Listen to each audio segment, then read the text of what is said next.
like we have to be moderate in our approaches to things. And then for me, not every patient I have or client that I work with is like you, right? They're not young and robust. I mean, some people are really compromised. And so they're going to need a much more gentle approach. And I think this is the beauty of oral formulations because we can gently ease them in. Sometimes with peptides, particularly the compounded prescription versions that are injectable, a little bit too much can be a lot too much.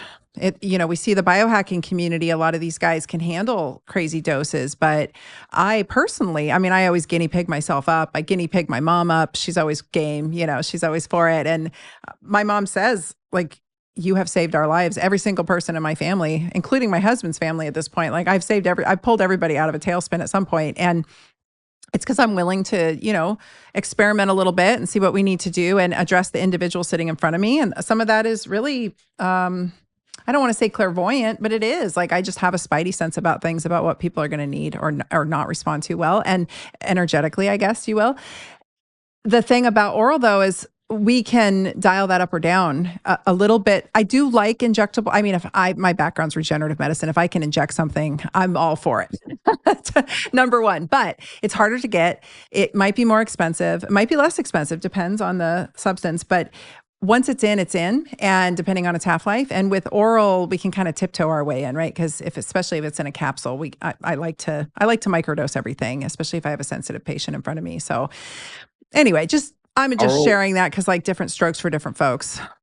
Oral or injectable, it also depends on like the pharmacokinetics. Where do you want the peptide to go? If you have a distal injury in your wrist, for example, or a broken finger, injectable BPC every day of the week versus oral. The challenge with oral peptides is they do need to get into circulation, which really it depends which peptide you're using. Some of them, the chain length is just too long. Insulin's a perfect example. If they had an insulin pill, there would be no diabetics injecting themselves or on a pump. It's too large of an amino acid to be absorbed orally, so you have to inject it. Unlike ones like KPV, that's an antimicrobial, anti-inflammatory gut peptide. That's 3 amino acids long. That does not need to be injected. That can be taken orally, provided it's protected with something like a delayed release capsule. The things that'll break it down are proteolytic enzymes and acid. So the delayed release capsule will get it through the acid. And things like bicarbonate or sulfoprosate sodium will prevent the acid as well, but also allow it to get through digestion and get distally through the gut where it needs to be to have that effect. A lot of people take our BPC for injuries and they notice it doesn't work immediately. And that's likely because, well, you've got a lot of gut inflammation. It's working locally exactly where you've administered it through capsule. Let the gut inflammation subside or work on your gut health and then try it again. And then maybe that 500 micrograms of that peptide that was all being used by your gut actually will get more of it will get in circulation. And then you might break through that plateau that you need to actually start healing that injury in your elbow, be it golfer's or tennis elbow, or in your foot if you've got a bit of arthritis down there going on, or some issue distally.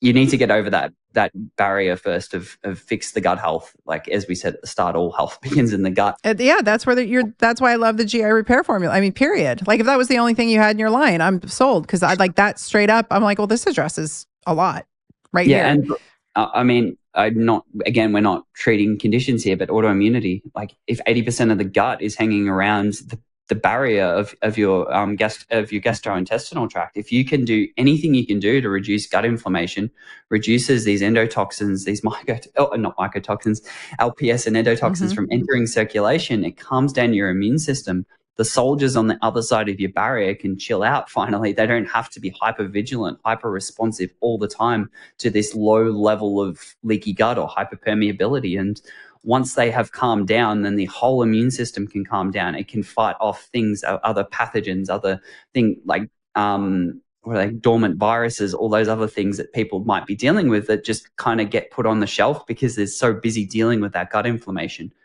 And the inflammatory cascade does need to be, that spiral needs to be broken somehow. And if you have gut inflammation, really bad hyperpermeability, that inflammatory cascade's not going to get broken. You can take all the immunosuppressants you want, like you can't do that indefinitely. And when they wear off, it's going to just be ready to go again, unless the gut health is fixed.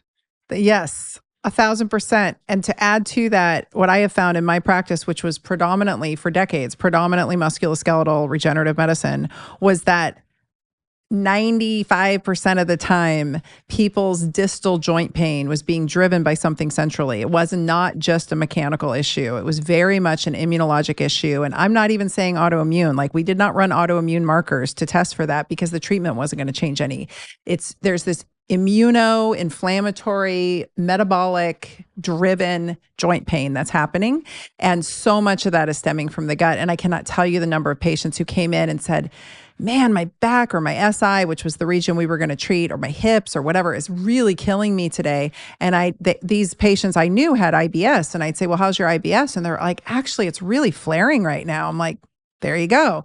So much of people's joint pain is not necessarily stemming from their joint. And a lot of it can be improved upon, at least if we can get the gut to chill the F out and really just, like you said, the leaky gut, the lipopolysaccharides, all the things.